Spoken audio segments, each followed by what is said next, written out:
Mga kabro, kain tayo ng seafoods mga kabro dito sa Hungry Beach sa Santa Fe, Bantayan Island mga kabro. Ayan mga kabro. Wow, sarap mga kabro. Mix na yan mga kabro. May mga crabs, hipon, saka scallops mga kabro. Yan, unahin natin pagkain tong limasag mga kabro. Yan, limasag. Kain kami dito mga kabro. Pasyal-pasyal yung anak kong bunso mga kabro. Katabi ko. Yan, sarap mga kabro. Ng alimasag. Sarap ng pagkatimpla mga kabro. Ito naman mga kabro ay hipon mga kabro. Yan, pasayan kung tawagin dito sa Bantayan Island mga kabro. Yan. Sarap mga kabro.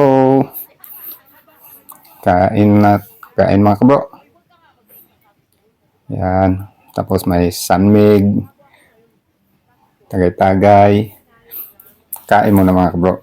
Para may laman yung tiyan pag mag-inom. Ito naman mga kabro ay ang scallops mga kabro. Yan. Takab-takab kung tawagin dito sa Bantayan Island mga kabro. Yan, scallops. Yan. Sarap mga kabro. Yan. Isang order lang yung order na yan mga kabro. Yan o. Okay mga kabro. Thank you for watching.